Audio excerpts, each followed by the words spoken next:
एक उसी टाइप के साथियों यहाँ पर आपके लिए मैं क्वेश्चंस लेकर आया हूँ। सबसे पहले साथियों 20 क्वेश्चंस आप देखेंगे हिंदी के, उसके बाद 20 क्वेश्चंस देखेंगे साथियों सामान्य ज्ञान के, और जैसे एग्जाम में क्वेश्चंस पूछे जा रहे हैं ठीक है उसी प्रकार पर, यानी कि आज की शिफ्ट के ऊपर आधारित ये क्लास आपकी होगी। और ये पूरा एक मॉक टेस्ट देखेंगे, पहले हिंदी के क्वेश्चन, फिर सामान्य ज्ञान के क्वेश्चन, उसके बाद रीजनिंग के और उसके बाद मैथ के। तो साथियों आपकी शिफ्ट में साथियों अगर आपका पेपर नहीं हुआ है अभी और आने वाले समय में आपका पेपर है तो इन क्वेश्चंस को देख कर जाइएगा।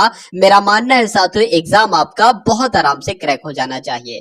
तो पहला क्वेश्चन आपकी स्क्रीन पर है कि जिसकी भुजाएं घुटनों तक लंबी हो उसके लिए एक शब्द अगर आपसे पूछा जाए तो आपको बताना है साथियों अजानुबाहु, और ये एग्जाम में आपके क्वेश्चन ट्रेंड करेगा। उसके बाद देखिए किस शब्द की वर्तनी अशुद्ध है बताइए। देखिए यहां पर अगर बात करें साथियों, अगर बात करें ग्रह ऐसा ही लिखा जाता है, कृष्ण भी ऐसे लिखा जाता है और कृपा भी ऐसे लिखा जाता है, लेकिन घृणा की अगर बात करते हैं तो कुछ इस तरीके से लिखा जाता है। तो कौन सी साथियों वर्तनी यहां पर अशुद्ध होगी, जो ऑप्शन नंबर ए में लिखी हुई। उसके बाद देखिए साथियों कि जिसकी जड़ ना हो, यानी कि जिसकी जड़ नहीं हो उसको हम लोग क्या कहेंगे साथियों, उसको क्या कहा जाएगा, उसको निर्मूल कहा जाएगा। ये बात आपको मालूम होना चाहिए, इस प्रश्न का सही जवाब आपको मालूम होना चाहिए। उसके बाद देखिए दधी का साथियों अगर तद्भव रूप की बात करते हैं तो दधी एक, अगर बात करें देखिए एक तत्सम शब्द है, एक तरीके से बात करें दधी का तद्भव रूप आपसे पूछा गया है तो दही हो जाएगा। यानी कि आंसर अगर आपका भी ऑप्शन नंबर सी के साथ तो बिल्कुल करेक्ट भाई, बहुत बढ़िया, वेरी गुड क्लास। साथियों एसएससी जीडी की अगर बात करें इस बार आपको एक सीट मैं दिलवा कर रहूंगा। जितनी भी साथियों अभी तक मैंने क्लासेस कर दी हैं वो सभी क्लासेस साथियों आपके एग्जाम के लिए बहुत इंपॉर्टेंट होगी, और वो सारी क्लासेस अगर आप देख लेते हैं और इस क्लास को साथियों आप लोग एक बेहतर अंदाज में फुल कंसंट्रेशन के साथ साथियों अगर आप देख लेते हैं तो एग्जाम को क्रैक करना कोई मुश्किल काम नहीं, ये बहुत आसान आपके लिए हो जाएगा। अति उपसर्ग का मतलब क्या होता है आपसे पूछा जा रहा है। देखिए किसी काम की अति कर दी जाए, मतलब बहुत ज्यादा वो काम कर दिया जाए, तो एक ट्रिक है, एक तरीके से आप लोग ध्यान रख सकते हैं, तो बाहुल्य आप लोग ध्यान रखेंगे। यानी कि अति उपसर्ग का मतलब क्या होता है, तो बाहुल्य होता है। उसके बाद देखिए अगले नंबर का प्रश्न आपकी स्क्रीन पर है कि प्रतिकूल का विलोम क्या होगा, तो प्रतिकूल का विलोम क्या होगा साथियों, अनुकूल होगा। आंसर आपका जाएगा ऑप्शन नंबर सी के साथ। उसके बाद देखिए निम्नलिखित में से एक विष्णु का पर्यायवाची नहीं। देखिए विष्णु के पर्यायवाची कौन कौन से होते हैं ये आपको मालूम होना चाहिए। कमलेश की अगर बात करें ये विष्णु का पर्यायवाची है, और कमलाकांत भी विष्णु का पर्यायवाची है, और अगर बात करें कमलापति भी विष्णु का पर्यायवाची है, लेकिन कमलासन साथियों विष्णु का पर्यायवाची नहीं है, तो यही आपका जवाब हो जाता है।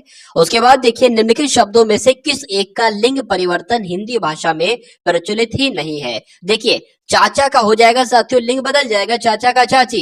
बहन का अगर बात करें भाई हो जाएगा, भैंसा का भैंसिया हो जाएगा। लेकिन कोयल की अगर बात करें तो हिंदी पुल्लिंग और स्त्रीलिंग इसका नहीं होता, कोयल है तो कोयल है साथियों, ऐसा नहीं करेंगे कि कोयली है या कोयला है। चलिए उसके बाद देखिए नेक्स्ट नंबर का क्वेश्चन आपकी स्क्रीन पर है कि निम्नलिखित में से कौन सा वाक्य सही है ये आपसे पूछा जा रहा है। तो श्री राम 14 वर्ष के बाद वन से वापस लौटे, ये सही वाक्य होगा, या श्रीराम 14 वर्ष के बाद वनवास से वापस लौटे, या श्रीराम 14 वर्ष बाद वन से वापस लौटे, या श्रीराम 14 वर्ष के बाद वन से लौटे, क्या आपका राइट आंसर होना चाहिए। यानी कि जो शुद्ध वाक्य लग रहा है बिल्कुल सही वाक्य आपका लग रहा है, ऑप्शन नंबर डी वाला लग रहा है, तो जिनका भी आंसर यहाँ पर डी है तो बिल्कुल करेक्ट है। उसके बाद देखिए जिसके पेट में माँ ने रस्सी बांधी हो उसको क्या कहा जाता है, तो उसको साथियों दामोदर कहा जाता है। ये आपके एग्जाम में क्वेश्चन पूछा जा सकता है कि जिसके पेट में माँ ने रस्सी बांधी हो उसे कहते हैं दामोदर। उसके बाद देखिए पैतृक शब्द में साथियों अगर प्रत्यय आपसे पूछा जाए तो आप क्या बताओगे। अब बहुत सारे की अगर यहां पर बात करें पैतृक की शब्द की अगर बात करें इसमें प्रत्यय क्या होगा साथियों, आप लोग ध्यान रखेंगे अक नहीं होगा, इसमें प्रत्यय इक होगा। तो आंसर की अगर बात करें आंसर आपका जाएगा ऑप्शन नंबर सी के साथ। उसके बाद देखिए निष्काम शब्द में उपसर्ग क्या होगा बताइए। देखिए निष्काम की उपसर्ग की बात करें ना तो निस जो है ना ये इसका उपसर्ग हो जाएगा, और नीचे जो हलंत लगा है वो हलंत भी लगेगा। बिना हलंत वाला साथियों राइट आंसर ना लगा देना वरना वो आपका गलत हो जाएगा। उसके बाद देखिए आम के आम गुठलियों के दाम, ये एक लोकोक्ति है, और इस लोकोक्ति का मतलब साथियों क्या होता है, दोहरा लाभ, एकदम फायदा, जो व्यक्ति अपना हित अनहित ना समझे, या उपरोक्त में से कोई नहीं। तो कहा जा सकता है साथियों डबल प्रॉफिट यानी कि दोहरा लाभ ही इसका मतलब होगा आम के आम गुठलियों के दाम का। उसके बाद देखिए शुद्ध वर्तनी वाला शब्द बताइए, इसमें से कौन सा शब्द बिल्कुल सही लिखा हुआ है। तो मेरे हिसाब से साथियों ऑप्शन नंबर डी वाला जो ईर्ष्या शब्द लिखा हुआ ये बिल्कुल सही है, तो यही आपका बिल्कुल सही जवाब हो जाता है। होश उड़ जाना इस मुहावरे के लिए मतलब क्या होगा साथियों? इसका मतलब क्या होगा आपसे एग्जाम में पूछा जाएगा, इसलिए बता दीजिए। घर फूक तमाशा देखना नहीं, घिग्गी बंधना नहीं, सिट्टी बिट्टी गुम हो जाना। बिल्कुल साथियों, बिल्कुल डर जाना, होश उड़ जाना या सिट्टी बिट्टी गुल हो जाना एक ही बात है। तो आंसर जिनका सी था तो बिल्कुल करेक्ट था। जान के लाले पड़ना ये एक मुहावरा है और इसका मतलब आपसे पूछा जा रहा है स्वयं को संकट में डालना, ये होगा मतलब गंभीर संकट में होना या संकट टलना तो नहीं हो सकता, मुसीबत में गुजारा करना ये होगा। तो कह सकते हैं साथियों इसका जो सबसे सटीक जवाब होगा वो ऑप्शन नंबर बी के साथ जाएगा, यानी कि गंभीर संकट में होना। ये किसका मतलब है साथियों? जान के लाले पड़ने का मतलब है। अब उसके बाद देखिए कर्तव्य शब्द का उदाहरण आपसे पूछा जा रहा है, मतलब कर्तव्य शब्द का प्रत्यय पूछा। कर्तव्य में प्रत्यय क्या होगा? तव्य प्रत्यय होगा, लेप प्रत्यय होगा, अनियर प्रत्यय होगा। आपको साथियों बताना है इस प्रश्न का सही जवाब आपका क्या होगा।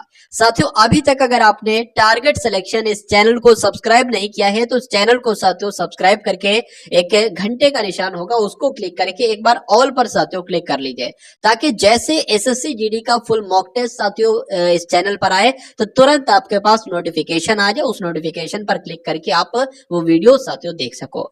तो कुल मिला के साथियों जो भी आपका एनालिसिस हो रहा है मैथ और रीजनिंग का भी मैं एनालिसिस करता रहता हूं, ठीक है, तो उस वीडियो को भी साथियों जरूर देखिएगा।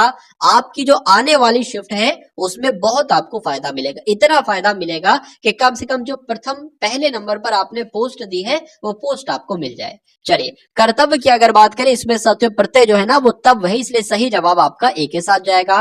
पीछे पीछे चलने वाले इसका मतलब क्या होता है? तो उसको साथियों क्या कहा जाता है? उसको अनुगामी कहते हैं, जो पीछे पीछे चलता हो। तो आंसर यहाँ पर जिनका भी ऑप्शन नंबर बी तो बिल्कुल करेक्ट है। उसके बाद देखिए किस शब्द में आवा प्रत्यय नहीं है? देखिए दिखावा की अगर बात करें इसमें भी साथियों आवा प्रत्यय, और चढ़ावा में भी आवा प्रत्यय है, और भुलावा में भी साथियों आवा प्रत्यय है, लेकिन लावा में आवा प्रत्यय नहीं है तो यही आपका बिल्कुल सही जवाब हो जाता है। इनमें से तुरंग शब्द का पर्यायवाची साथियों क्या होता है? देखिए तुरंग का मतलब होता है घोड़ा, और घोड़े का ही पर्यायवाची होता है साथियों बाजी। तो कहा जा सकता है कि तुरंग शब्द का पर्यायवाची क्या होगा? बाजी होगा। आंसर आपका जाएगा ए के साथ। अब उसके बाद देखिए साथियों हिंदी के आपने देख लिए कितने क्वेश्चन साथियों देखे? 20 क्वेश्चन आपने हिंदी के देखे। अब सामान्य ज्ञान के साथियों यहाँ पर 20 क्वेश्चन देख लीजिए, उसके बाद रीजनिंग के क्वेश्चन और मैथ के क्वेश्चन, वो क्वेश्चन मैं आपको करवाने वाला हूं जो आज की शिफ्ट में साथियों एनालिसिस तरीके से हम लोग देखेंगे उन क्वेश्चंस को। चलिए गौतम बुद्ध को महापरिनिर्वाण साथियों कहां पर प्राप्त हुआ था? ये आपसे पूछा जा रहा है। तो आपसे अगर पूछा जाए महापरिनिर्वाण कहां पर प्राप्त हुआ था तो कुशीनगर में साथियों इनका महापरिनिर्वाण उनको प्राप्त हुआ था। ये आप लोग ध्यान रखें। गौतम बुद्ध की अगर बात करें तो ये बौद्ध धर्म के साथियों प्रवर्तक थे। अगर बात करें इनका जन्म कहां पर हुआ था तो इनका जन्म नेपाल में हुआ था, और नेपाल में एक स्थल है साथियों लुम्बिनी जिसका नाम है, तो नेपाल के लुम्बिनी में इनका जन्म हुआ था। ये आप लोग ध्यान रखेंगे। और अगर बात करें इनको ज्ञान की प्राप्ति कहां पर हुई तो बिहार में बोध गया है, तो बिहार के बोध गया में ही साथियों इनको ज्ञान की प्राप्ति हुई। और अगर बात करें ये महापरिनिर्वाण क्या है तो मृत्यु को ही कहा जाता है। अगर आपसे पूछे इनकी मृत्यु कहां पर हुई थी तब भी आपको कुशीनगर बताना है, और पूछा जाए महापरिनिर्वाण इनको प्राप्त कहां पर हुआ था तब भी आपको साथियों कुशीनगर ही बताना है। अब उसके बाद देखेंगे अगले नंबर का प्रश्न है कि भारत में सबसे पहली जनगणना कब शुरू की गई थी? बताने की कोशिश कीजिए। देखिए यहाँ पर कहा गया है कि सबसे पहली बार जनगणना जो है वो कब शुरू की गई थी, तो वो तो साथियों 1872 में शुरू की गई थी। किसके कार्यकाल में शुरू की गई थी? तो लॉर्ड मेयो के कार्यकाल में शुरू की गई थी। अच्छा यहाँ पर अगर लिखा होता साथियों सबसे पहले की जगह नियमित लिखा होता, यानी कि पूछा जाता है कि नियमित जनगणना साथियों कब शुरू की गई थी, तो वो साथियों 1881 में शुरू की गई थी। किसके कार्यकाल में शुरू की गई थी? तो लॉर्ड रिपन के कार्यकाल में शुरू की गई थी। ये भी आपको मालूम होना चाहिए। 2 सवाल और आपसे पूछे जाते हैं एग्जाम में। आपसे पूछा जाता है कि 2011 की जो जनगणना थी ये भारत की कौन से नंबर की जनगणना थी? तो ये 15वें नंबर की जनगणना थी। लेकिन अगर आपसे पूछा जाता है कि ये स्वतंत्र भारत की कौन से नंबर की जनगणना थी, तो ये स्वतंत्र भारत की साथियों 7वें नंबर की जनगणना थी। तो 4 पॉइंट जो मैंने आपको बताए साथियों उनको आपको ध्यान रखना है। उसके बाद देखिए अगले नंबर का प्रश्न है कि 1904 में किसने क्रांतिकारियों के गोपनीय समिति के रूप में अभिनव भारत का आयोजन किया था? तो यहाँ पर अगर बात करें पूछा जाता साथियों अभिनव भारत की स्थापना किसने की, तब भी आप क्या बताते? वीडी सावरकर ही बताते। और कहा गया है कि अभिनव भारत का आयोजन किसने किया साथियों, तब भी आपको विनायक दामोदर सावरकर यानी कि वीडी सावरकर ही बताना है। उसके बाद देखिए अगला प्रश्न है किस स्वतंत्रता सेनानी ने महात्मा गांधी जी को पहली बार राष्ट्रपिता कहकर संबोधित किया था? ये आपको बताना है साथियों। क्या होगा इस क्वेश्चन का बिल्कुल सही जवाब बताइए। चलिए, तो सुभाष चंद्र बोस साथियों इस प्रश्न का बिल्कुल सही जवाब हो जाता है। अगर बात करें महात्मा गांधी जी को महात्मा सबसे पहले किसने कहा, तो रविन्द्रनाथ टैगोर ने कहा। और पूछा जाता साथियों, जो पूछा गया इस प्रश्न में कि महात्मा गांधी को पहली बार राष्ट्रपिता किसने कहा, तो सुभाष चंद्र बोस ने कहा। यह बात आपको साथियों मालूम होना चाहिए। अब उसके बाद देखिए कि अंतरराष्ट्रीय शांति और सुरक्षा को बढ़ावा देने से संबंधित प्रावधान भारतीय संविधान के निम्नलिखित में से किसके एक भाग के रूप में उल्लिखित हैं? तो किसके भाग में साथियों रूप के रूप में उल्लिखित है? राज्य के नीति निर्देशक सिद्धांत के रूप में उल्लिखित है। तो आंसर आपका अगर है साथियों ऑप्शन नंबर बी के साथ, तो बिल्कुल करेक्ट है। 73वें संविधान संशोधन 1992 के द्वारा भारतीय संविधान में किसके शीर्षक से एक परिच्छेद 9 जोड़ा गया, जो अनुच्छेद 243 से 243 ओ के प्रावधानों को कवर करता है? तो किसकी बात चल रही है साथियों, आप लोग ध्यान रखेंगे, पंचायत की बात चले, यानी कि यहाँ पर खाली जगह में साथियों पंचायत शब्द आएगा तो ये वाक्य आपका पूरा होगा। उसके बाद देखिए इनमें से कौन सा राज्य पालघाट दर्रे से आपस में जुड़े हुए हैं? तो कौन कौन से राज्य साथियों पालघाट दर्रे से आपस में जुड़े हुए हैं? तो केरल और तमिलनाडु, आप लोग ध्यान रखेंगे, ये पालघाट दर्रे से जुड़े हुए। आंसर आपका जाएगा बी के साथ। उसके बाद देखिए काराकोरम पर्वत श्रृंखला में सबसे ऊंची चोटी कौन सी है, बताइए। तो काराकोरम पर्वत श्रृंखला में सबसे ऊंची चोटी साथियों कौन सी है? माउंट केटू है, ये आपको मालूम होना चाहिए। आंसर आपका जाएगा ऑप्शन नंबर बी के साथ। और जिनका भी आंसर यहाँ पर बी है तो बिल्कुल करेक्ट है। इसकी ऊंचाई की बात करें तो 8611 मीटर इसकी ऊंचाई है, ठीक है ना। चलिए, अब उसके बाद देखिए अगले नंबर का क्वेश्चन है कि सागौन के जंगल भारत के निम्नलिखित में से किस राज्य में, सागौन के जंगल साथियों किस राज्य में है? कुल मिला के ये आपको बताना है। तो कहां पर है? ये तो मध्य प्रदेश में है, इसलिए सही जवाब आपका जाएगा ऑप्शन नंबर बी के साथ। निम्नलिखित में से कौन भारत का सबसे बड़ा राष्ट्रीय उद्यान है, बताने की कोशिश करेंगे, बताइए। देखिए अगर बात करें यहाँ पर हम लोग हेमिस राष्ट्रीय उद्यान की, हेमिस नेशनल पार्क की जब हम बात करते हैं साथियों, तो ये भारत का सबसे बड़ा राष्ट्रीय उद्यान है, ये आप लोग ध्यान रखेंगे। और पूछा जाए ये कहां पर है, तो ये लद्दाख में है। कहां पर है साथियों? लद्दाख में है। और अगर आपसे पूछा जाए सुंदरवन राष्ट्रीय उद्यान कहां पर है, तो पश्चिम बंगाल में। जिम कार्बेट राष्ट्रीय उद्यान कहां पर है, तो उत्तराखंड में। और गिर राष्ट्रीय उद्यान कहां पर है, तो ये गुजरात में है। उसके बाद देखिए भारतीय अर्थव्यवस्था का मेरुदंड किस क्षेत्र को कहा जाता है? तो किस क्षेत्र को कहा जाता है साथियों? कृषि क्षेत्र को ही भारतीय अर्थव्यवस्था का मेरुदंड कहा जाता है। तो जिनका भी आंसर यहाँ पर डी, तो बिल्कुल करेक्ट है। उसके बाद देखिए कि इनमें से किस प्रकार की अर्थव्यवस्था में संसाधनों पर निजी अधिकार होते हैं और आर्थिक गतिविधियों का मुख्य उद्देश्य लाभ अर्जित करना होता है? तो किसकी बात चल रही है साथियों, आप लोग ध्यान रखेंगे, पूंजीवादी की यहाँ पर बात चल रही है। इनमें से किस प्रकार की अर्थव्यवस्था में, तो जो पूंजीवादी अर्थव्यवस्था होती है ना, इसमें संसाधनों पर निजी अधिकार होता है और आर्थिक गतिविधियों का मुख्य उद्देश्य जो होता है वो लाभ कमाना होता है, ये आप लोग ध्यान रखेंगे। चलिए, अब उसके बाद देखिए साथियों, अभी जो मैथ और रीजनिंग के जो कॉन्सेप्ट मैं आपको बताने वाला हूं वो बहुत शानदार साथियों आपके लिए कॉन्सेप्ट मैं आज के इस क्लास में लेकर आया हूं। 33वें नंबर का साथियों क्वेश्चन देखिए, प्रतिध्वनि सुनने के लिए स्रोत तथा परावर्तन सतह के बीच कितनी न्यूनतम दूरी होनी चाहिए? तो कितनी होनी चाहिए साथियों? 17 मीटर की होनी चाहिए। राइट आंसर आपका जो जाएगा वो ऑप्शन नंबर बी के साथ जाएगा। ट्रांसफार्मर की खोज साथियों किसने की थी, अब आपसे यहाँ पर पूछा जा रहा है। तो माइकल फैराडे का नाम आपने बहुत सुन रखा होगा साथियों, बहुत बारी किताबों में इनका जिक्र किया गया है।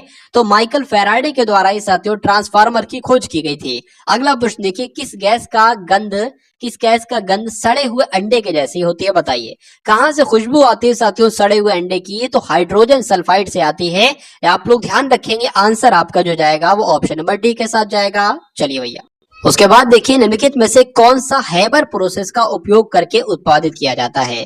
तो हैबर प्रोसेस का उपयोग करके तो साथियों अमोनिया का उत्पादन किया जाता है और अमोनिया को उत्पादित किया जाता है। तो राइट आंसर आपका जो जाएगा साथियों वो ऑप्शन नंबर ए के साथ जाएगा, ये आप लोग ध्यान रखेंगे।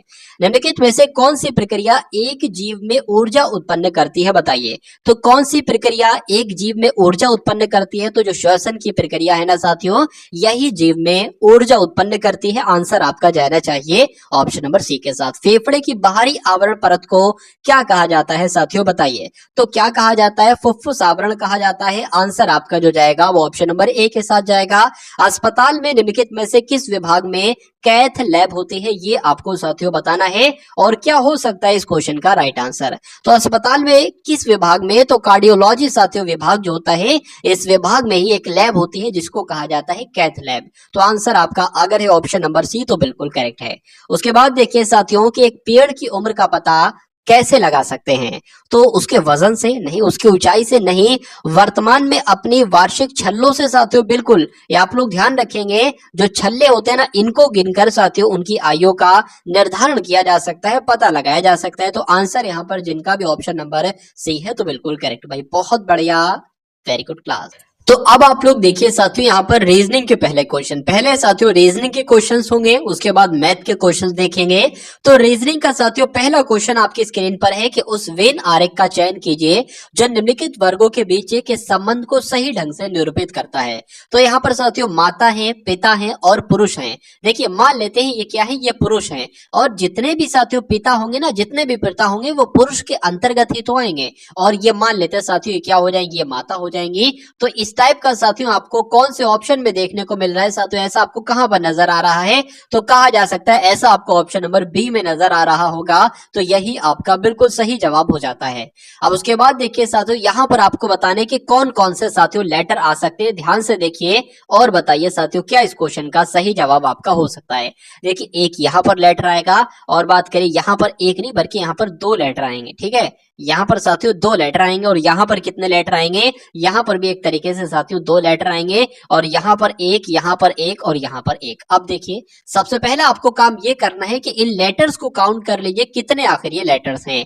एक दो, खाली जगह को भी गिनते करेंगे, 1 2 3 4 5 6 7 8 9 10 11 12 13 14 15 16 17 18 19 20, यानी कि साथियों 20 लेटर हैं। या तो अगर बात करें कितने का, या तो 4 का पेयर बनेगा या साथियों 5 का पेयर बनेगा। तो पहले 4 का पेयर बना लेते हैं, अगर ठीक है आंसर मिल जाता है तो ठीक है, वरना 5 का पेयर बनाते हैं। पहले 4 का बना लीजिए, 1 2 3 4, 4 का एक अलग बन गया, 1 2 3 4, 4 का ये बना लिया, 1 2 3 4 ये 4 का बन गया, और 1 2 3 4 ये 4 का बन गया, और 1 2 3 4।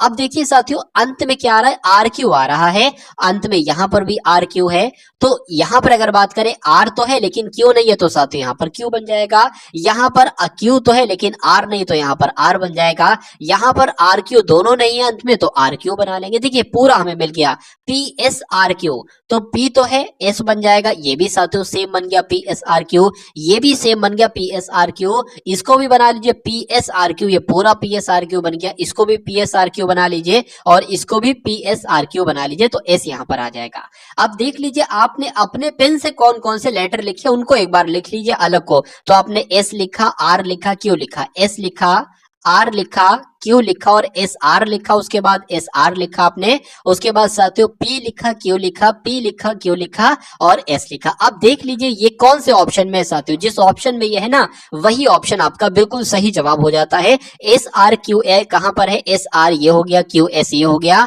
और आर पी क्यू एस, साथियों ये आपका राइट आंसर हो जाएगा ऑप्शन नंबर बी। उसके बाद देखिए अगले नंबर का साथियों क्वेश्चन आपकी स्क्रीन पर आ चुका है, देखिए और बताइए सही जवाब आपका क्या होगा।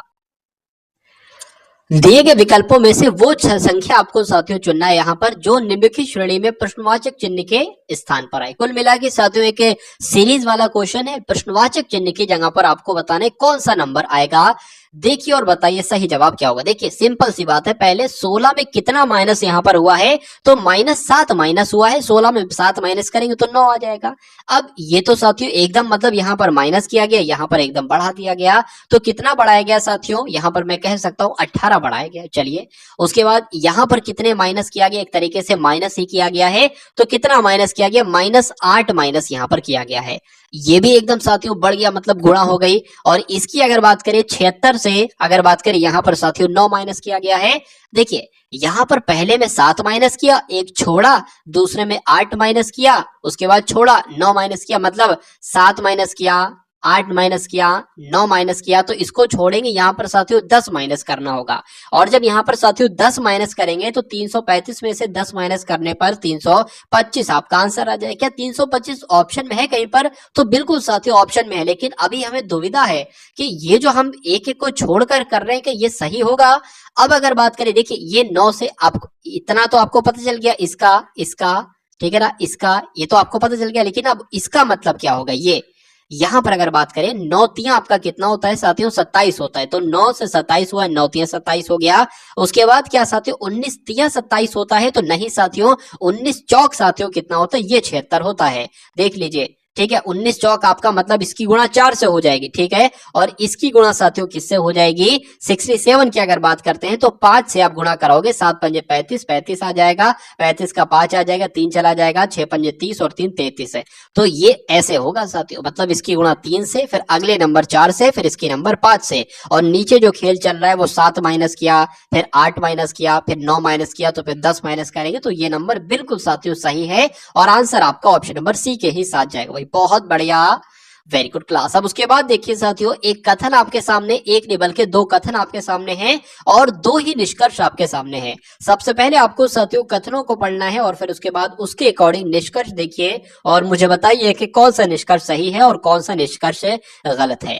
पहले कथन में लिखा हुआ है कि कुछ तारे ग्रह हैं, तो ये मान लीजिए साथियों क्या हो जाएंगे, ये तारे हो जाएंगे। और मान लेते हैं साथियों क्या, इतने इतने तारे क्या हैं, इतने तारे ग्रह हैं। तो ये साथियों तारे हो गए, और ये क्या हो गए, ये आपके साथियों ग्रह हो गए। उसके बाद कहा है कुछ ग्रह धूमकेतु हैं, तो मान लेते इतने ग्रह साथियों क्या हो जाएंगे, इतने ग्रह आपके साथियों क्या हो जाएंगे, धूमकेतु हो जाएंगे।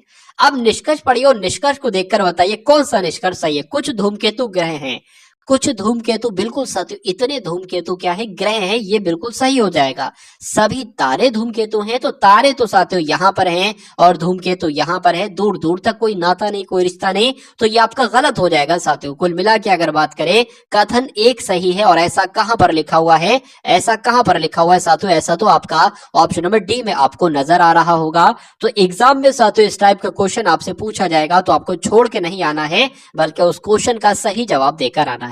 चलिए, अब उसके बाद देखिए साथियों, यहां पर अगर बात करें, लिखा हुआ है कि जिनके फलकों पर 1 से 6 तक, ये तो लिखा ही होता है साथियों, 1 से 6 तक फलक होंगे, उस संख्या का पता लगाइए जो संख्या 6 वाले फलक के विपरीत है। चलिए, तो इसको भी देख लेते हैं साथियों, क्या इसमें है क्या नहीं है। 6 के विपरीत आपको बताना है। मान लीजिए अगर ये 2 है, 2 का विपरीत क्या होगा, 2 का विपरीत इधर वाला होगा, 3 के उधर वाला होगा, ठीक है ना। तो ऐसे ही साथियों 6 का विपरीत आपसे पूछा जा रहा है। अब मुझे एक बात बताइए कि यहाँ पर कोई ऐसा नंबर है जो सेम सेम हो, बिल्कुल 3 यहाँ पर भी है और 3 यहाँ पर भी है, तो इस वाले का हम लिख लेते हैं साथियों, एक तो ये वाला 3 हो जाएगा, और ये एक ये 3 वाला हो जाएगा। अब 3 के बाद कौन सा आया है, दक्षिणावर्त में घुमाइए जरा, 3 के बाद 1 आया है तो 1 लिख लेंगे, 1 के बाद 4 आया है तो 4 लिख लेंगे। उसके बाद दूसरा काम, ये 3 है ना, 3 के बाद क्या आया है तो 2 आया है, 2 लिख लेंगे, और 2 के बाद क्या आया है साथियों, 5 आया है तो 5 लिख लेंगे।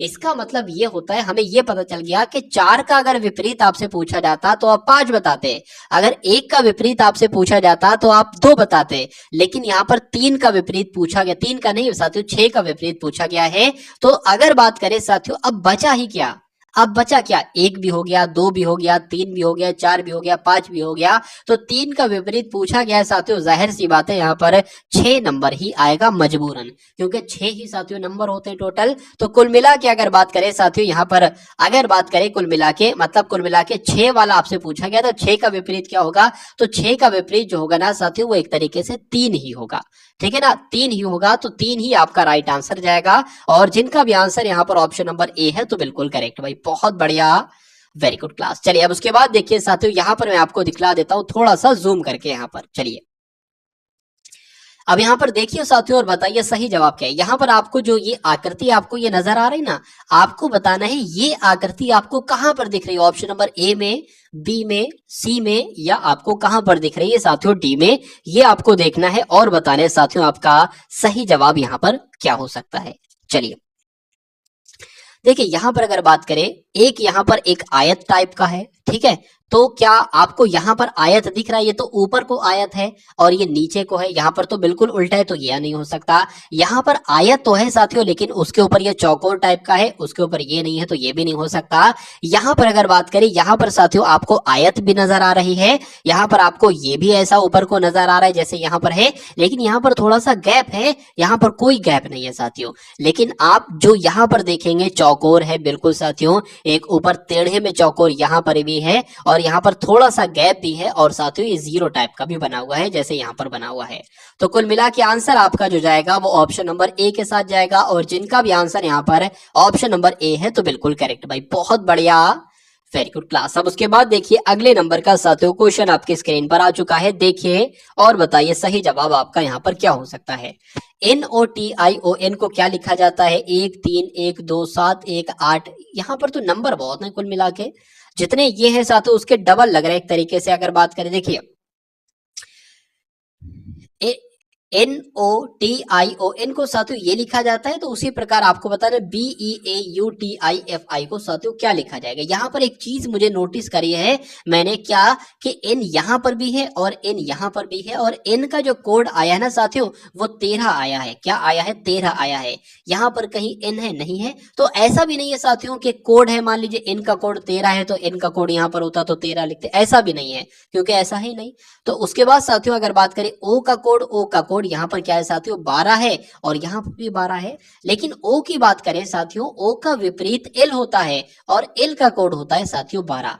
और कहीं ऐसा तो नहीं साथियों कि N का विपरीत होता है M और M का कोड होता है साथियों 13, ऐसा तो नहीं, ऐसा ही है साथियों। T का विपरीत की अगर बात करें साथियों G होता है और G का यहाँ पर लिखा हुआ एक तरीके से लेटर पोजीशन साथ होती है। तो समझ में आ गया साथियों। अब क्या है देखिए, B की जगह पे क्या लिखेंगे, B का विपरीत क्या होता है? Y होता है और Y होता है साथियों 25 नंबर पर। तो 25 कहां पर लिख रहा है आपको? एक तो ये दिख रहा है, ये दिख रहा है, ये दिख रहा है, ये दिख रहा है। उसके बाद अगर बात करें Y का विपरीत क्या होता है, Y का विपरीत साथियों B होता है, तो 2 होना चाहिए। अब 2 यहां पर है, यहां पर है, या तो साथियों ये आंसर होगा या आपका ये आंसर होगा। ठीक है, चलिए उसके बाद अगर बात करें E का विपरीत क्या होता है, ठीक है आपका LOVE आपने पढ़ा होगा ना, तो V हो जाएगा, V हो जाएगा। V किस पर आता है साथियों? 22 पर आता है, तो 22 यहां पर आ जाएगा। 22 साथियों सिर्फ यहां पर है ना, यहां पर है, और ये तो आंसर ही नहीं छोड़ सकता। तो कुल मिला के आपका आंसर जो जाएगा वो ऑप्शन नंबर ए के साथ जाएगा। सारा आपको चेक नहीं करना है, क्यों आप सारा चेक करके टाइम वेस्ट करोगे? सारा चेक करोगे तब भी आंसर यही होगा, और छोटा सा चेक किया है तब भी आंसर यही होगा। एग्जाम में आपको साथियों बिल्कुल ऐसी गलती नहीं करना है, क्योंकि टाइम बहुत कम होता है साथियों आपके एग्जाम में। चलिए अब उसके बाद देखिए साथियों अगले नंबर का क्वेश्चन आपके स्क्रीन पर आ चुका है, देखिए और बताइए सही जवाब आपका क्या हो सकता है। देखिए 6 मित्र हैं ABCDEF, एक सीधी क्षैतिज पंक्ति में उत्तर की ओर मुंह करके बैठे। चलिए तो साथियों एक पंक्ति यहां पर है, यहां पर कुल मिला के 6 लोग बैठे, 1 2 3 4 5 6, 6 लोग यहाँ पर बैठे हैं। कहा गया है कि उत्तर की तरफ मुंह है, इनका सबका मुंह ऊपर की तरफ है। बैठे हैं। F और C के बीच में कौन बैठा है साथियों? B बैठा है। ठीक है, तो F और C के बीच में हम बैठा लेते हैं साथियों, F और C के बीच में, F और C के बीच में साथियों B आपका बैठ जाएगा। उसके बाद लिखा हुआ है कि E जो है ना, E ये C के दाईं ओर तीसरे स्थान पर है। तो C कहां पर है? C यहाँ पर है, और C का दायां किधर होगा साथियों? इधर को होगा। तो तीसरे स्थान पर, मतलब 1 2 3, तो यहाँ पर साथियों E आ जाएगा। ठीक है, उसके बाद क्या लिखा हुआ है? D जो है ना, D ये E के बाईं ओर ठीक बगल में बैठा है। E किधर है? E ये है। E का बायां किधर होगा? ये होगा। तो D साथियों यहाँ पर बैठा है। उसके बाद कहा गया है कि B के दाईं ओर दूसरे स्थान पर कौन बैठा है? B के दायां ये होगा, ये होगा। तो बताना है आपको कि यहाँ पर कौन बैठा है। देखिए अगर बात करें यहाँ पर A की सिर्फ कमी है, A से F तक है ना, तो A से F तक सब है, सिर्फ A की कमी है, तो A साथियों यहाँ पर होना चाहिए। कुल मिला के आपका भी आंसर जाएगा जहां पर ऑप्शन नंबर A लिखा होगा, यानी कि A लिखा होगा जो कि ऑप्शन नंबर B में लिखा हुआ है।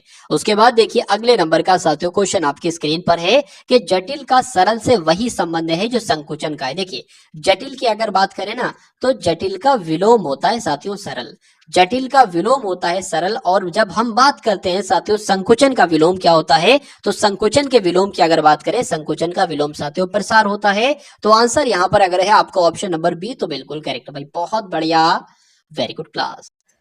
इस क्वेश्चन को देखिए साथियों, और इस क्वेश्चन का सही जवाब आपका क्या हो सकता है बताने की कोशिश कीजिए। देखिए लेटर पोजीशन की अगर बात करें तो के का अगर बात करें साथियों L आया है, I का यहाँ पर Z आया है, ऐसा कुछ हो रहा है, तो लेटर पोजीशनिंग साथियों करा लीजिए।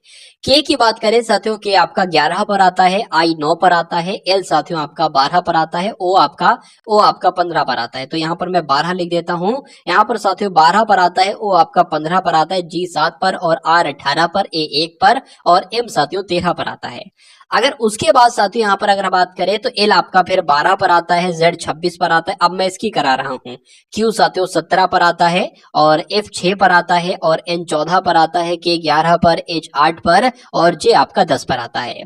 यहाँ पर अगर बात करें साथियों कैसे क्या हो रहा है, देखिए यहाँ पर है ना, ये आपका 11 है और 11 से ये 10 हो गया, यहाँ पर 9 है और यहाँ से 8 हो गया है, यहाँ पर 12 है साथियों और ये 11 हो गया है और यहाँ पर क्या है, यहाँ पर 15 है तो यहाँ पर 14 हो रहा है। तो इस टाइप से साथियों हो रहा है, मतलब इसमें आपको एक घटाना, इसमें एक घटाना, इसमें एक घटाना है। तो मैं कह सकता हूँ कि 1 2 3 4 5 6 7 8 8 है साथियों, कितने हैं, 8 हैं। तो 8 डैश हम लोग खींच लेते हैं यहाँ पर, 1 2 3 4 5 6 7 8। अब ए में से अगर एक घटाएंगे ना साथियों तो कितना आएगा, तो जेड आएगा, तो यहाँ पर जेड आएगा। अब ऑप्शन में से देखिए कहां पर जेड है साथियों, तो ऑप्शन नंबर डी में जेड है, तो यही आपका राइट आंसर है। एग्जाम में अब आपको आगे और चेक नहीं करना, यही आंसर होगा, लेकिन मैं आपको पूरा करके दिखला देता हूं। आई होता है साथियों 9 पर, 8 हो जाएगा आपका, एच आ जाएंगे यहाँ पर, आर होता है 18 पर, 17 पर आ जाएगा साथियों, क्यू आ जाएगा और यहाँ पर साथियों सी है तो यहाँ पर साथियों बी आ जाएगा और फिर अगर बात करें साथियों यहाँ पर क्यू आ जाएगा, फिर ये जेड आ जाएगा, फिर ये साथियों ई आ जाएगा और फिर ये एस आ जाएगा। तो कुल मिला के आंसर आपका जो जाएगा वो ऑप्शन नंबर डी के साथ जाएगा। भाई बहुत बढ़िया, वेरी गुड क्लास। अब उसके बाद देखिए साथियों अगले नंबर का प्रश्न आपकी स्क्रीन पर है, देखिए और बताइए सही जवाब आपका यहाँ पर क्या हो सकता है, बताइए।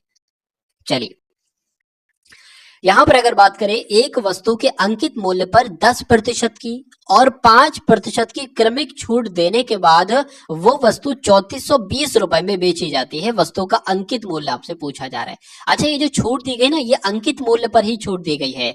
मान लेते हैं साथियों अंकित मूल्य, हम यहाँ पर अंकित मूल्य पूरा पूरा लिखें या एक्स लिख दें, यहाँ पर एक्स लिख देते हैं, ज्यादा आसान रहेगा, बार बार अंकित मूल्य बहुत लंबा चौड़ा नहीं लिखना पड़ेगा। तो अंकित मूल्य पर 10% की छूट दी गई, यानी कि 90 रुपए में वो दिया गया, 90% में वो दिया गया, तो 90/100 आ जाएगा। उसके बाद कहा गया कि फिर से 5% की छूट दी गई, यानी कि साथियों फिर वो 95 रुपए में दिया गया, यानी कि 95% में दिया गया और ये दो छूटे देने के बाद वो वस्तु साथियों 3420 रुपए में बेची जाती है, यानी कि बराबर 3420 आ जाएगा। अब अंकित मूल्य आपसे पूछा जा रहा है ना, और अंकित मूल्य आपका x है, तो इसको पूरे को कैलकुलेट करो और x का मान निकाल दो, वही आपका आंसर हो जाएगा। अब इसको छोटा कर लीजिए, 0 से 0 कट जाएगा, 5 दूना आपका 10 हो जाएगा और 5 एकम 5, 5 नीम आपका 45 हो जाएगा। अब अगर बात करें साथियों x बराबर क्या आ जाएगी, ये 3420 है, 3420 ऐसा ही हो जाएगा।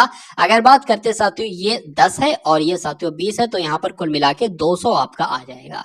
और नीचे साथियों क्या आ जाएगा, नीचे आपका 19 आ जाएगा और कितना आ जाएगा साथियों, 9 आ जाएगा। इतनी सी बात है साथियों। चलिए अब अगर बात करें ना साथियों, देखिए 3 से कट कर लेना, 3 एकम 3, 3 3 9 हो जाएगा और 3 एकम 3, 3 एकम 3, इसको कट कर रहे हैं, 3 एकम 3, 3 एकम 3, 3 चौक आपका 12 और ये 0 हो जाएगा। फिर से एक बार कोशिश कीजिए 3 से कट करने की, तो 3 3 आपका क्या हो जाएगा साथियों, 9 हो जाएगा, 2 बचेगा, 3 7 21, 3 8 24 हो जाएगी, आ जाएगा।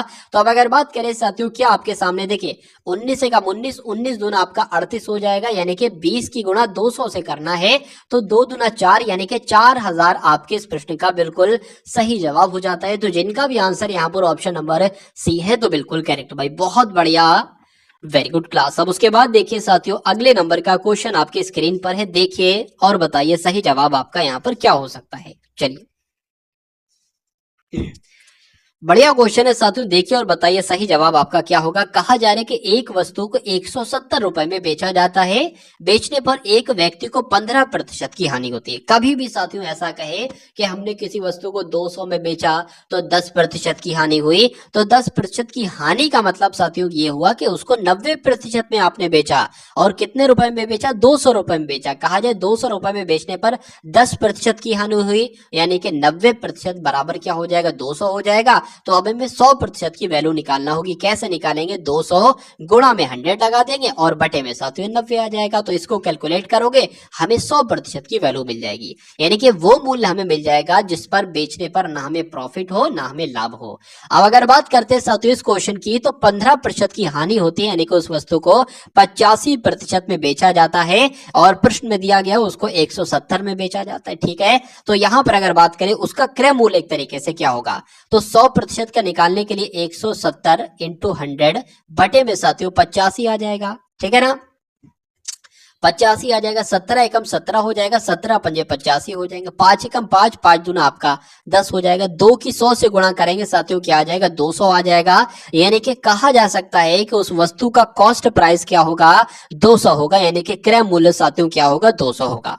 अब उसके बाद की लाइन पढ़िए कि यदि वह 206 रुपए .40 में बेची जाती है तो उसे कितने रुपए का प्रॉफिट होता है। देखिए 200 में खरीदी गई और 6 और कितने में साथियों एक्स्ट्रा में 6, इतने रुपए का तो लाभ हुआ, 6 रुपए 40 पैसे का लाभ हुआ, एक तरीके से कह सकते हैं। लेकिन इसको प्रतिशत में आपको बदलना है, ये आपसे कहा जा रहा है। तो इसको प्रतिशत में बदलेंगे साथियों, गुणा 100 लगाएंगे और गुणा 100 लगाएंगे, भाग देंगे क्रय मूल्य से नीचे जो आपका 200 है। 2 नंबर के बाद पॉइंट लगाए, पॉइंट गायब करेंगे, नीचे साथियों 2 जीरो बढ़ जाएगा। अब इससे ये आपका कट जाएगा। अब ऊपर आपका आ जाएगा 640, नीचे आपका साथियों आ जाएगा 200। इस जीरो से ये जीरो कट जाएगा। यहां पर अगर बात करेंगे 2 से कट करेंगे 32 आ जाएगी, यहाँ पर आपका 10 आ जाएगा।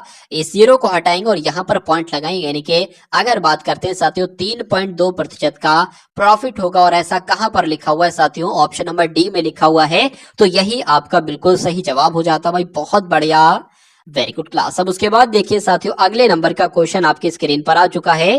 क्रमशः 6 सेंटीमीटर, 8 सेंटीमीटर और 10 सेंटीमीटर भुजाओं वाले 3 ठोस धात्विक घन हैं।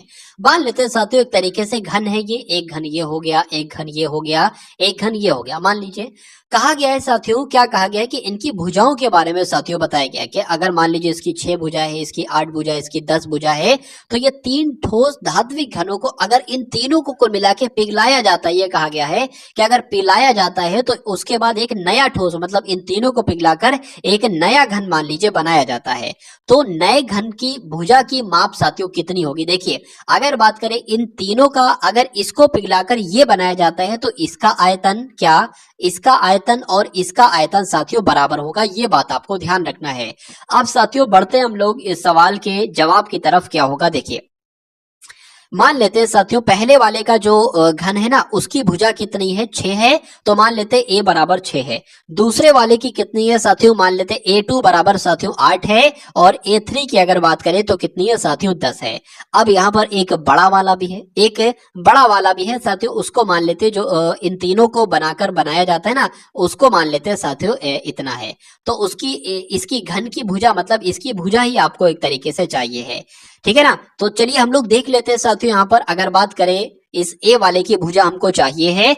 अगर बात करें इसका आयतन, इसका आयतन, और मैंने कहा था कि इनका आयतन बराबर है, तो इनके आयतन की बात करें, इनका आयतन प्लस ये वाले का आयतन, ये 2 है, ये 1 है, और प्लस अगर बात करें इसका आयतन, ये आपका 3 हो जाएगा, बराबर है ये, मतलब ठीक है ना। अगर बात करें अभी हमें ए की वैल्यू चाहिए है, वो हम पता कर लेंगे। देखिए कैसे करेंगे, ए की बात करें, ए कितना है 6 है, तो 6 का क्यूब कितना हो जाएगा साथियों 216 हो जाएगा। ए क्यूब कितना है, यानी कि 8 का क्यूब साथियों कितना हो जाएगा, आपको मालूम होना चाहिए 512 हो जाएगा। और A3 कितना है 10 है, तो 10 का क्यूब कितना हो जाएगा साथियों 1000 हो जाएगा।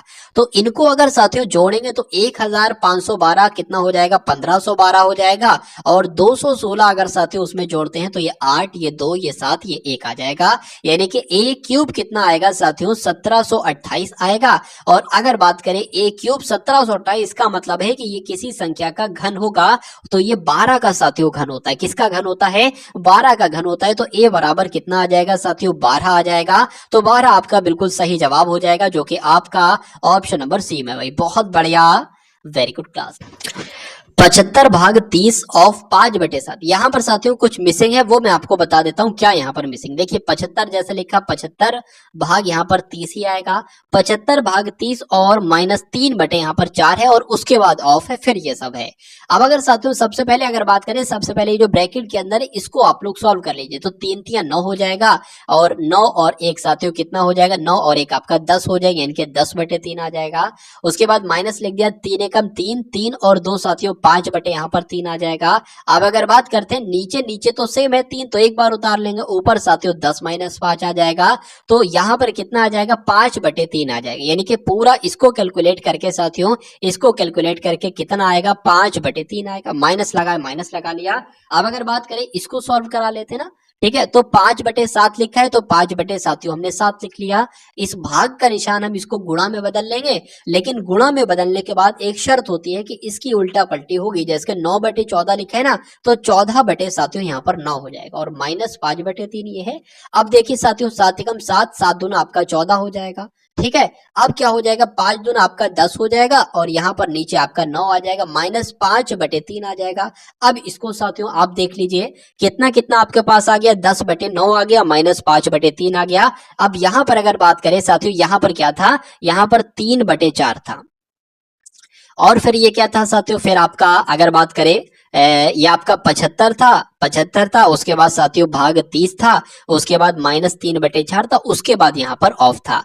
अब यहाँ पर चूंकि साथियों ऑफ है तो यहाँ पर इसका मतलब गुणा आ जाएगा, यानी कि 10/9 से पहले गुणा आ जाएगा और ये 3/4 लिखा हुआ है, 3/4 साथियों लिख जाएगा। ये क्या है, ये 75/30 है ना, मतलब 75/30, तो 15 दूना 30 हो जाएगा, 15×5 75 हो जाएंगे, यानी कि इसकी जगह 5/2 आ जाएगा गुणा में, 5/2 आ गया। तो अब आपके पास साथियों कितना रहा, इतना रहा जितना आपके सामने। अच्छा यहाँ पर माइनस आएगा, यहाँ पर मैंने गुणा का निशान क्यों लगा दिया, यहाँ पर तो माइनस आएगा, क्यों, क्योंकि यहाँ पर भी माइनस है। चलिए अब अगर साथियों बात करते हैं अब किसको सॉल्व कराना है, अब इसको सॉल्व करा लीजिए। 2 आ जाएगा यहाँ पर और यहाँ पर साथियों 10 आ जाएगा। तो अब आपके सामने जो आया है 5/2 माइनस 5×3 आपका 15 हो जाएगा, 5×3 15 और यह क्या हो जाएगी आपका 18 हो जाएगा, -5/3 यहाँ पर साथियों आ जाएगा। चलिए ठीक है, अब अगर बात करें साथियों, इसको कैलकुलेट करा ले, इस पूरे को कैलकुलेट करा ले, 5/2 आपके पास आ गया है। अच्छा इसको और ये कट रहा है, 3×5 आपका 15 हो जाएगा, 3×6 18 हो जाएगा। अब आपके पास साथियों क्या आया, अब आपके पास आया है 5/2 -5/6 -5/3 आपके पास आ गया है। देखिए अब अगर बात करें इसको और इसको कैलकुलेट करा लेते, 6 यहाँ पर है ना, इसको भी 6 बना लो, आसान रहेगा। इसको 6 बनाओगे तो साथियों 3 से गुणा कराओगे और इसकी भी 3 से गुणा कराओगे तो कहा जा सकता है ऊपर साथियों कितना हो जाएगा, ऊपर 3×5 15 आपका हो जाएगा और नीचे आपका कितना हो जाएगा, 6 हो जाएगा। तो नीचे तो 6 हो जाएगा साथियों, ऊपर 15 हो जाएगा, नीचे भी 6 नीचे भी 6, तो एक बार 6 आ जाएगा और ऊपर 15 में से 5 जाएगा तो 10 आ जाएगा। यहाँ पर कितना था, 5/3 था। इसको भी साथियों ऐसा करो 6 बना लो, तो 2 से इसकी गुणा कराओगे तो ये 6 बन जाएगा, 2 से इसकी गुणा कराओगे तो ये 10 बन जाएगा, नीचे भी 6 इधर भी 6 इधर भी 6 हो जाएगा और 10 में से 10 जाएगा तो साथियों 0 बचेगा। तो आंसर आपका क्या जाएगा, 0/6 जाएगा। और जब ऐसा होता है कि 0 के बटे में कोई नंबर होता है तो वहां पर आंसर आपका 0 ही होता है। तो 0 ऑप्शन में है, बिल्कुल है साथियों, ऑप्शन नंबर बी में है, तो यही आपका बिल्कुल सही जवाब हो जाता है। एक वस्तु का अंकित मूल्य 450 रुपए है, इसे 10%, X% और 20% की 3 क्रमिक छूटों के बाद इसको 267.30 रुपए में बेचा जाता है। X का मान आपसे साथियों यहाँ पर पूछा जा रहा है। देखिए अंकित मूल्य साथियों कितना है, अंकित मूल्य है 450। इस 450 पर यानी कि इस अंकित मूल्य पर साथियों पहले जब 10% की छूट दी जाती है यानी कि इसको 90% में बेचा जाता है, क्या कह सकते हैं, 90/100 हो जाएगा।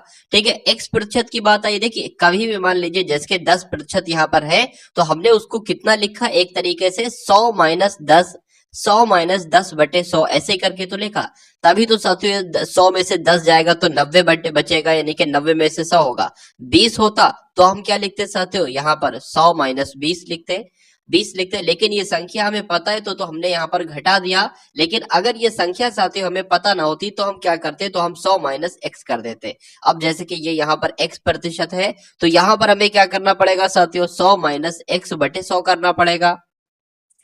उसके बाद देखिए एक और साथियों छूट दी जाती है 20% की, यानी कि तो कितना हो जाता है, 80/100 हो जाता है। तो अब इन छूटों को देने के बाद वो जो वस्तु बेची जाती है वो साथियों कितने रुपए में बेची जाती है, 267.30 रुपए में बेची जाती है। तो 267.30 रुपए में बेची जाती है।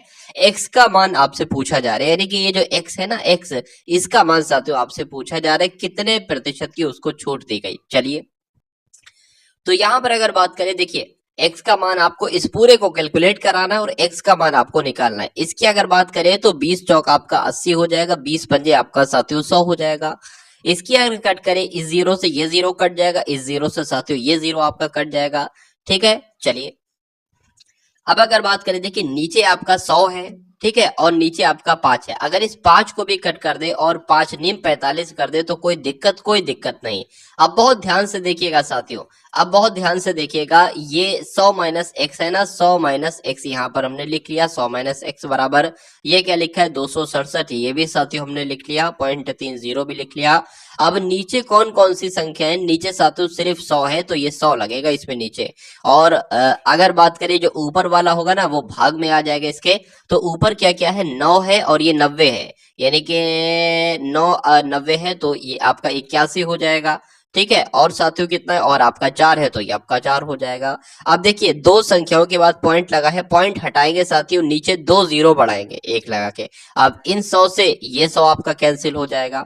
ठीक है, चलिए अब एक बार साथियों इसको और कट कर लीजिए, देखिए क्या ये साथियों 4 से कट हो रहा है, देख लेते हैं हम लोग एक बार।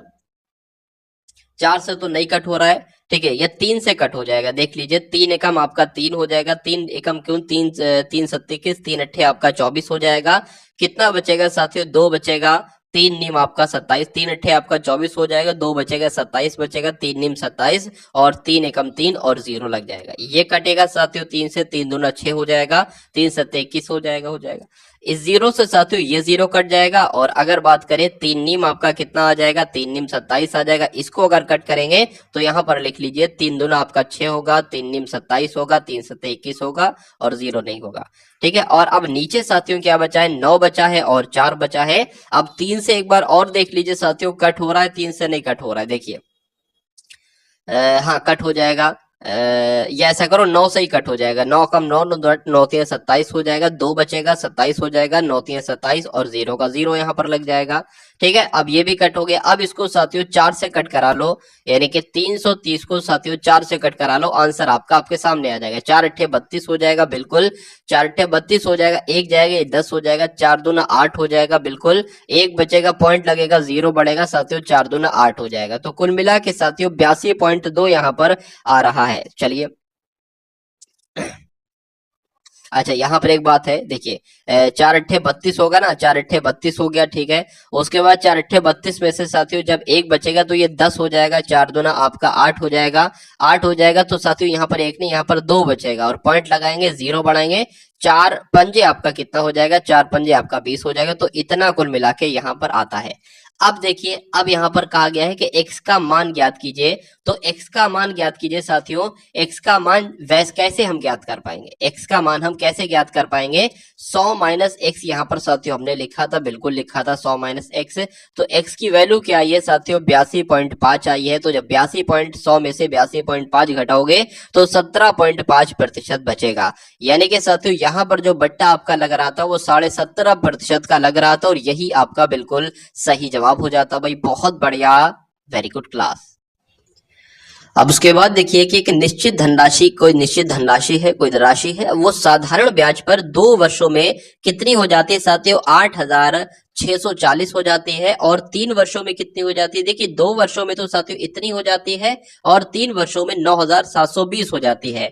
धनराशि में धनराशि और वार्षिक ब्याज दर कितनी होगी, यानी कि आपसे धनराशि भी पूछी जा रही है, पूछा जा रहा है कि मूलधन कितना होगा, और पूछी जा रही है साथियों आर, यानी कि पूछा जा रहा है कि दर कितना होगा। तो ये दो चीजें आपको यहाँ पर बताना है, कौन कौन सी, एक तो धनराशि की अगर बात करें, धनराशि मैं आपको बता दूंगा कैलकुलेट करके, एक सेकंड, तो मैं आपको धनराशि बता दूंगा साथियों, और मैं आपको दर बता दूंगा। चलिए यहाँ पर दर हो गई और धनराशि हो गई। अब यहाँ पर बहुत ध्यान से साथियों देखिएगा, देखिए यहाँ पर कहा गया है कि एक निश्चित धनराशि साधारण ब्याज पर 2 वर्षों में 8640 हो जाती है, और 3 वर्षों में कितनी हो जाती है, 9720 हो जाती है। तो मैं कह सकता हूँ साथियों 1 वर्ष का साधारण ब्याज कितना निकलेगा, इन दोनों को अगर साथियों माइनस कराओगे तो मैं कह सकता हूँ 0 में से 0 जाएगा, 0 बचेगा, और अगर बात करें साथियों ये 12 में से 4 जाएगा, कितना बचेगा, 8 बचेगा, और यहाँ पर साथियों 0 आ जाएगा, और यहाँ पर 10 आ जाएगा। यानी कि कह सकते हैं कि 1 वर्ष का जो साधारण ब्याज प्राप्त होता है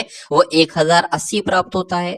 ठीक है, अब यहाँ पर साथियों देखिए 2 वर्ष का साधारण ब्याज है, 2 वर्ष का साधारण ब्याज है, तो इसकी जरा 2 से गुणा कराओ। मैं ये देखना चाहता हूं कि 2 वर्ष का साधारण ब्याज है कितना आखिर। तो 2 वर्ष की अगर इससे गुणा करा लेंगे तो ये साथियों 2160 हो जाएगा। तो मैं कह सकता हूं इसमें 2 वर्ष का साधारण ब्याज भी ऐड है। मतलब ये जो संख्या है ना, इसमें मूलधन तो है, इसमें 2 वर्ष का साधारण ब्याज भी ऐड है क्योंकि लिखा हुआ है, और 2 वर्ष का साधारण ब्याज हमने निकाल लिया है। तो हम जब इसमें से 2 वर्ष का साधारण ब्याज घटा देंगे तो ये मूलधन ही तो निकल आएगी, यानी कि पहले प्रश्न का हमें जवाब मिल जाएगा। तो 8640 में से साथियों 2160 घटाएंगे जो कि 2 वर्ष का साधारण ब्याज है, तो हमें कितना मिल जाएगा, हमें हमें यहाँ पर मिल जाएगा साथियों कितना, हमें यहाँ पर मिल जाएगी धनराशि मिल जाएगी कुल मिला के।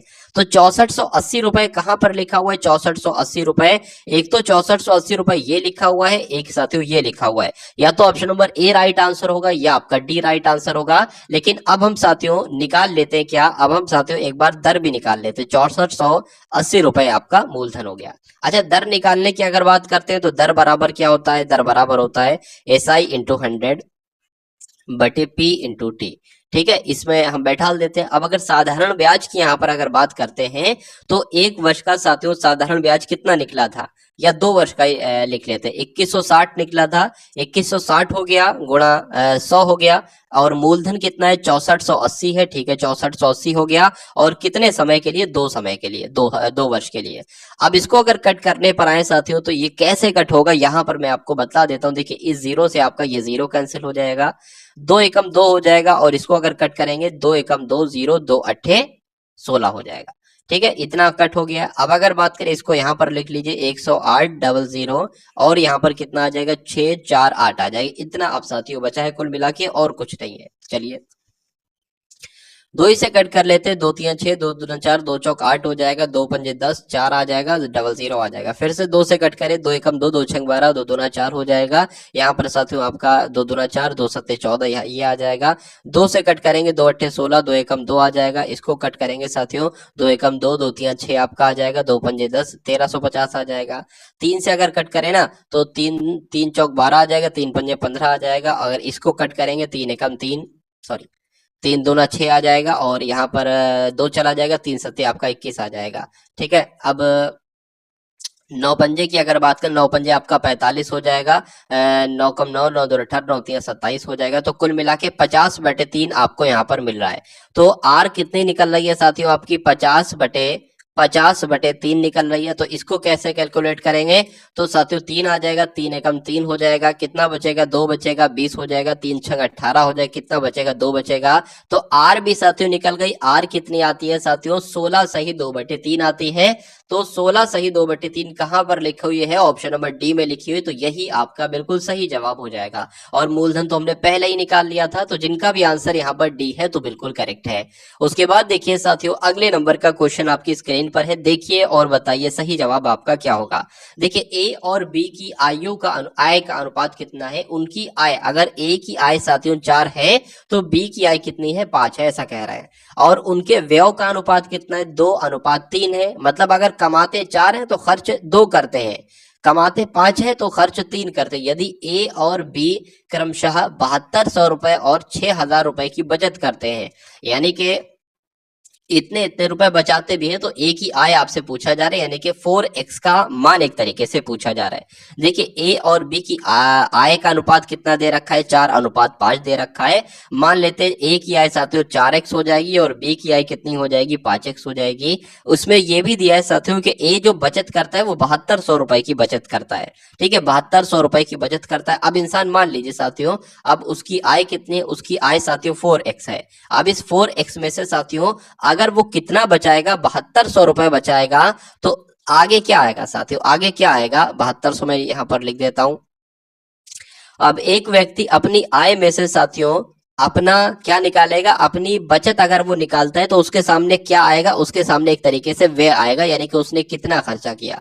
आपकी आय मान लीजिए साथियों 10 है, आपने उसमें से 2 रुपए बचत किए, तो ये क्या निकलेगा, ये साथियों खर्च ही तो निकलेगा, यानी कि 8 रुपए आपने खर्च कर लिए। अब उसी प्रकार अगर बात करते हैं, देखिए और यहाँ पर जो वैध है ना, व्यय का भी अनुपात दे रखा है। व्यय का अनुपात कितना है कि ए का 2 है और बी का कितना 3 है। तो यहाँ पर फिर से मैं लिख लेता हूँ, मान लीजिए इसकी ए की आय में से साथियों उसकी बचत को जब माइनस करते हैं तो कितना आता है साथियों, उसका व्यय का अनुपात आ जाता है जो कि 2 है। ठीक है, अब उसी प्रकार अगर बात करें साथियों बी की आय कितनी है, 5x है, इसमें से ये बचत कितनी करता है, 6,000 रुपए की बचत करता है, तो साथियों इसका भी अनुपात आ जाएगा व्यय का, तो 3 है। तो ये अब इसको साथियों आपको सॉल्व करना है बस, और कुछ नहीं आपको करना है।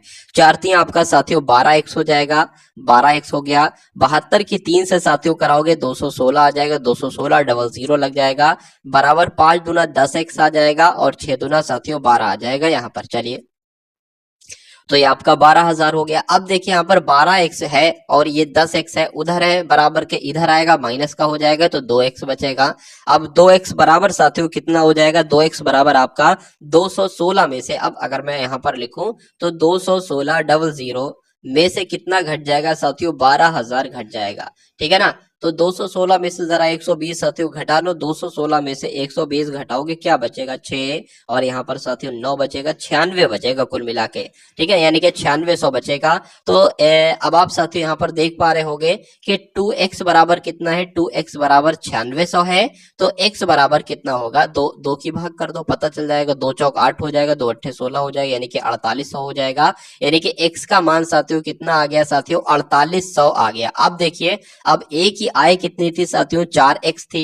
ठीक है ना, तो x बराबर 4800 है, तो 4x की वैल्यू क्या होगी साथियों, 4800 की 4 से गुणा करा लो, 4 अट्ठे 32, 2 0 लगा दो, 4 अट्ठे 32 हो जाएगा, 4 चौक 16 और 3 साथियों 19 हो जाएगा। तो 19,200 साथियों ये a की आय निकल आएगी।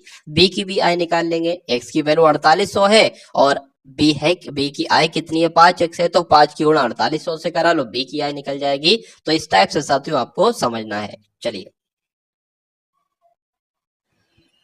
सीमा आयु में रीमा से 8 वर्ष छोटी है साथियों, क्या लिखा है, बहुत ध्यान से देखना, और बहुत अच्छा क्वेश्चन है, आपके एग्जाम में आएगा कि सीमा रीमा से 8 वर्ष, यानी कि कुल मिला के साथियों 2 लड़कियां हैं, एक है सीमा, क्या, एक है सीमा साथियों और एक कौन है, एक है रीमा। चलिए, सीमा और रीमा 2 लड़कियां हैं।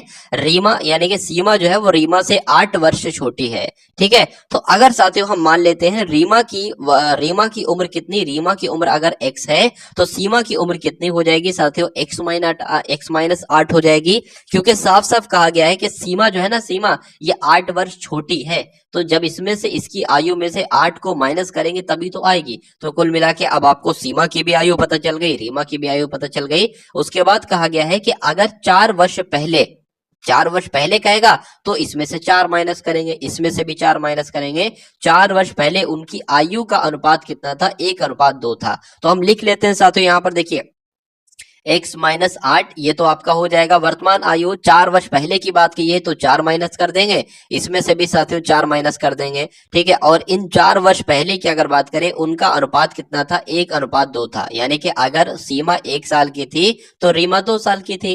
इतनी बात आपको समझ में आ गई होगी। अब देखिए साथियों यहाँ पर, अगर बात करते हैं, ये 8 भी माइनस का है और 4 भी माइनस का है, तो 8 और 4 जुड़ जाएगा, कितना हो जाएगा साथियों, 12 हो जाएगा, लेकिन माइनस ही आएगा। उसके बाद x माइनस 4 है तो x माइनस 4 ही हो जाएगा, 1/2 है, 1/2 हो जाएगा। अब इसको कैलकुलेट करा लीजिए, 2 की x से गुणा होगी साथियों तो 2x हो जाएगा, 12 दूना 24 हो जाएगा। अगर बात करें x आ जाएगा, माइनस कितना आ जाएगा, 4 आ जाएगा। अब यहाँ पर देखिए 2x लिखा हुआ, ये उधर वाला x इधर आएगा तो 2x माइनस x हो जाएगा, यानी कि x ही बचेगा सिर्फ। और जब साथियों यहाँ पर x बचेगा तो उसके बाद क्या हो जाएगा, उसके बाद यहाँ पर 24 हो जाएगा और माइनस का 4 हो जाएगा। तो कुल मिला के x बराबर जो आपके सामने आएगा वो कितना आएगा साथियों, वो 20 आएगा, यानी कि x बराबर 20 अब आपको मान मालूम पड़ गया। अब यहाँ पर क्या कहा जा रहा है, 2 अब से 6 वर्ष बाद सीमा की आयु क्या होगी। देखिए, सीमा की उम्र वर्तमान समय की पहले निकालिए, तो x माइनस 8 और x की वैल्यू है 20, यानी कि 20 माइनस 8 कितना हो जाएगा, 12 हो जाएगा। तो 12 तो अभी वर्तमान समय की आयु है। 6 वर्ष बाद की उम्र पूछ रहा है ना, तो 6 वर्ष इसमें जोड़ दीजिए, कितना आ जाएगा साथियों, 18 आ जाएगा। तो आपका आंसर किस ऑप्शन के साथ जाएगा, 18 के साथ ही जाएगा। अगर आपसे ये पूछता रीमा की वर्तमान आयु कितनी है तो 20 है, 6 वर्ष बाद की पूछता तो 26 वर्ष आप बता देते। तो कुल मिला के जिनका भी आंसर यहाँ पर ऑप्शन नंबर बी है तो बिल्कुल करेक्ट है। उसके बाद देखिए साथियों, अगले नंबर का क्वेश्चन आपकी स्क्रीन पर आ चुका है, देखिए और बताइए सही जवाब क्या है। चलिए, तो 6+3 लिखा हुआ है, 6+3 ऑफ 7, यहाँ पर साथियों 7-5 है, ब्रैकेट बंद है, भाग लिखा हुआ 2 ऑफ 11 लिखा है, इसका मान आपसे पूछा जा रहा है। देखिए 6+3 लिखा है तो 6+3 आ जाएगा, और ऑफ का मतलब साथियों गुणा होता है तो 7-5 आ जाएगा। अब यहाँ पर इसको सबसे पहले आपको सॉल्व करना है, और भाग हो तब भी नहीं, सबसे पहले इसको साथियों सॉल्व करना है। उसके बाद ब्रैकेट बंद हो जाएगा, ब्रैकेट बंद हो गया, भाग का निशान आ गया साथियों, बिल्कुल भाग का निशान आ गया। और यहाँ पर अगर बात करें 2 × 11 है ना, तो कितना आ जाएगा, 22 आ जाएगा। ठीक है, अब 6 प्लस यहाँ पर साथियों 3×7=21 हो जाएगा, और माइनस यहाँ पर 5 आ जाएगा, तो 21 6 कितना हो जाएगा, 27 हो जाएगा। और 27 में से साथियों 5 जाएगा तो कितना बचेगा, 22 बचेगा। अब 22 भाग 22 है, तो जब 22 की भाग करोगे साथियों 22 से, तो कितना बचेगा, एकम 1 एकम 1, तो 1 आपका साथियों बिल्कुल सही जवाब हो जाता है। अब उसके बाद देखिए अगले नंबर का क्वेश्चन आपकी स्क्रीन पर है, देखिए और बताइए सही जवाब आपका क्या होगा। देखिए अच्छा क्वेश्चन है, शानदार क्वेश्चन यहाँ पर आपकी स्क्रीन पर है। अगर बात करें कि सोनी और गीता एक साथ मिलकर किसी काम को 8 घंटे में करती हैं, तो सोनी मान लीजिए एस हो गई, और गीता क्या हो गई, गीता जी हो गई। तो सोनी और गीता मिलकर किसी काम को 8 दिन में करती हैं, और सोनी अकेले क्या, सोनी अकेले साथियों उस काम को 12 दिन में 12 घंटे में करती है। गीता अकेले अगर उस कार्य को करे, गीता अकेले अगर उस कार्य को करे तो कितने घंटे में समाप्त करेगी, आपसे पूछा जा रहा है। तो साथियों उसके बाद सेकंड स्टेप आपको करना होता है, यहाँ पर एक ऐसा नंबर लेना होता है जो कि 8 के पहाड़े में भी आए और 12 के पहाड़े में भी आए, और कितनी बार में आएगा, 8×3 = 24, तो 3 यहाँ लिख लोगे, 12×2 = 24, तो यहाँ लिख लोगे। तो अब आपको कुल मिला के ये पता चल गया कि एस और जी 1 घंटे में कितना काम करते हैं, 1 घंटे में 3 काम करते हैं। आपको ये पता चल गया कि एस 1 घंटे में कितना काम करता है साथियों, 2 काम करता है। तो मैं कह सकता हूं साथियों, देखिए एस अगर 1 घंटे में, यहाँ पर मैंने आपको बताया कि 2 काम करता है, तो जाहिर सी बात है जी 1 घंटे में 1 काम करेगा, क्योंकि ये जब दोनों मिलकर ही तो 3 काम कर रहे हैं ना, इसलिए। तो टोटल काम क्या है, टोटल काम साथियों 24 है, और जब टोटल काम 24 है और जी की अगर बात करें 1 घंटे में 1 काम कर रहा है, तो ये 24 काम को कितने घंटे में निपटाएगा, 24 घंटे में निपटाएगा। तो आपसे यही पूछा गया था कि उस गीता अकेले उस काम को कितने घंटे में करेगी, तो 24 घंटे में करेगी। तो 24 कहां पर लिखा हुआ है साथियों, ऑप्शन नंबर डी में लिखा हुआ है, तो यही आपका बिल्कुल सही जवाब हो जाता है। उसके बाद देखिए साथियों ये 60वें नंबर का क्वेश्चन है, ठीक है ना, ये 60वें नंबर का साथियों क्वेश्चन है। देखिए 1 विलियन में एल्कोहल और जल का अनुपात कितना है, मगर जैसे कि कहा गया है कि एल्कोहल अगर 4x है तो जल कितना है, जल 3x होगा। इस विलियन की 350 मिलीलीटर मात्रा में, मतलब इस पूरे की मात्रा कितनी है, एक मान लेते हैं साथियों एक ड्रम है, इसमें 350 ml है, 350 ml है, इसमें पानी भी है, इसमें एल्कोहल भी है, और कहा गया है कि इस विलियन की 350 मिलीलीटर मात्रा में कितना और पानी मिलाने पर, कितना पानी मिलाने पर विलियन में एल्कोहल और जल का अनुपात 5:6 हो जाएगा। तो सबसे पहले साथियों ये निकाल लीजिए कि असल में एक्चुअल में ये जल कितना है और पानी कितने है। तो जब 350 साथियों इस पूरे में है, तो मैं कह सकता हूं साथियों एल्कोहल का अनुपात 4 है, 4x है, और जल का अनुपात 3x है, तो इसकी मात्रा निकाल सकते हैं। देखिए कैसे निकालेंगे, अगर बात करें साथियों एल्कोहल की निकालना है ना, एल्कोहल की, तो एल्कोहल की कैसे निकालेंगे, पूरी मात्रा कितनी है, 350 है, एल्कोहल के निकालने, एल्कोहल का अनुपात क्या है साथियों, 4 है, नीचे क्या आ जाएगा, इनका जोड़ आ जाएगा, और इनका जोड़ 7 होता है, 7 एकम 7, 7 पंजे आपका 35 हो जाएगा, 0 लग जाएगा, 20 चौक कितने हो जाएंगे साथियों, 200 हो जाएंगे। तो 200 आपकी क्या निकल जाएगी साथियों, 200 आपकी एल्कोहल निकल जाएगी, ठीक है, 200 एल्कोहल निकल गई। तो अब जाहिर सी बात है साथियों 150 क्या निकल जाएगी, 150 आपकी किसकी मात्रा निकल जाएगी, जल की मात्रा निकल जाएगी। चलिए ठीक है, अब देखिए यहां पर अगर बात करें अब ये किस टाइप से होगा, देखिए भाई इस विलियन की 350 मिलीलीटर मात्रा में कितना पानी और मिला दिया जाए, 200 तो एल्कोहल है, ठीक है, 200 एल्कोहल है, जल कितना है, जल 150 है, और कह रहे हैं कि जल में कितनी मात्रा और मिला दे, तो मैं कहूंगा x मात्रा और मिला दो, ताकि मिलाने पर इसका विलियन का यानी कि एल्कोहल और जल का अनुपात जो है वो कितना हो जाए, वो 5:6 हो जाए, यानी कि एल्कोहल जो है वो 5 हो जाए और जल जो है वो 6 हो जाए, जब x में x मिला देते हैं साथियों, जल में x की मात्रा। तो कुल मिला के इसको कैलकुलेट कर लीजिए और x का मान निकाल लीजिए, 6 दूना आपका 12 हो जाए, यानी कि 1200 हो जाएगा, बराबर अगर बात करें यानी कि प्लस अगर बात करें, ठीक है, प्लस ही आएगा। अब उसके बाद अगर बात करें 150 की साथियों 5 से पहले गुणा होगी तो कितना आ जाएगा, यहाँ पर बराबर आ जाएगा, ठीक है, क्योंकि यहाँ पर कोई 200 के बगल में कोई नंबर लिखा नहीं है तो प्लस माइनस आएगा नहीं। कुल मिला के 1200 बराबर साथियों 15 पंजे 75 होता है, तो यहाँ पर 75 750 आ जाएगा, प्लस आपका साथियों 5x यहाँ पर आ जाएगा। अब अगर बात करते हैं साथियों 1200 में से ये 750 माइनस करेंगे, इधर का आएगा तो 0 हो जाएगा, और 10 में से 5 जाएगा साथियों तो 5 बचेगा, और यहाँ पर 400, यानी कि 450 बराबर जो आएगा वो 5x की वैल्यू आएगी। तो एक x की वैल्यू साथियों कितनी आएगी? 90 आएगी, ठीक है ना। 90 आएगी तो मैं कह सकता हूँ साथियों कि अगर इतने ml विलियन में अगर पानी की मात्रा 90